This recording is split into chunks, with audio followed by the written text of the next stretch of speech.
हम वीरता की एक ऐसी कहानी पर बात करने वाले हैं। कहानी है परमवीर चक्र विजेता कंपनी क्वार्टरमास्टर हवलदार अब्दुल हमीद की। भारत पाकिस्तान युद्ध के मैदान में ले जाता है अब्दुल हमीद का अदम्य साहस।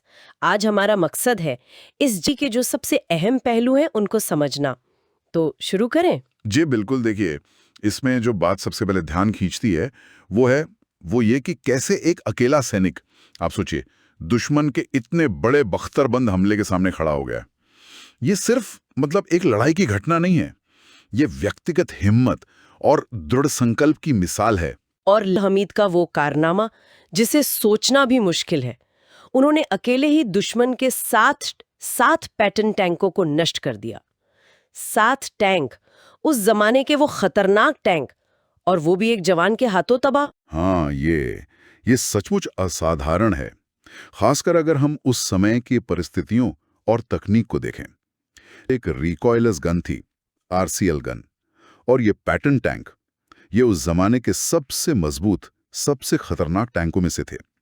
और आरसीएल गन, हाँ, प्रभावी तो थी, लेकिन उसे चलाने वाले को टैंक के बहुत नजदीक जाना पड़ता था, अक्सर खुले में। अच्छा, मतलब ये कि उन्हें न सिर्फ दुश्मन के टैंकों का सामना करना था, बल्कि वो खुद भी बहुत असुरक्षित पोजीशन में थे निशाना साधते वक्त। बिल्कुल सही।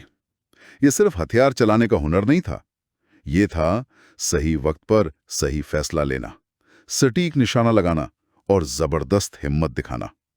सोचिए, हर एक टैंक को मारने के लिए उन्हें शायद अपनी जगह बदलनी पड़ी होगी, वो भी दुश्मन की गोलीबारी के बीच। ये उनके कमाल की युद्ध कौशल और कितने शांत दिमाग से वो काम कर रहे थे, ये दिखाता है। और फिर कहानी और भी गंभीर हो जाती है। 7 टैंकों को तबाह करने के बाद भी वो रुके नहीं, वो 8वें टैंक को निशाना बना रहे थे। और तभी दुश्मन की सीधी नजर उन पर पड़ गई। वो एक खुली जीप पर थे ना? हाँ, खुली जीप।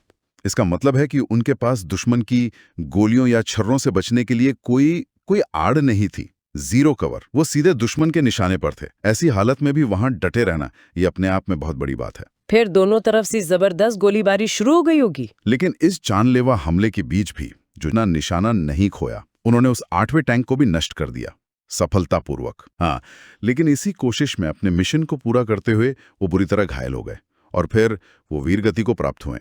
उनका जो सर्वोच्च बलिदान है वो उसी 8वें टैंक को नष्ट करने से जुड़ा हुआ है। देखिए, युद्ध के मैदान से शुरुआती रिपोर्ट्स में कभी-कभी थोड़ा फर्क हो सकता है, पर जो असाधारण वीरता की पुष्टि करती है। अंतिम क्षण तक वो अपने कर्तव्य पर डटे रहे।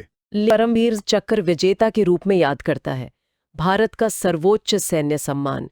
ये सिर्फ एक मेडल नहीं है, ये उस बहादुरी का प्रतीक है जिसने शायद, जैसा समझा जाता है, उस लड़ाई के उस खास मोर्चे का रुख ही बदल दिया था। तो इस विश्लेषण से हमने क्या देखा?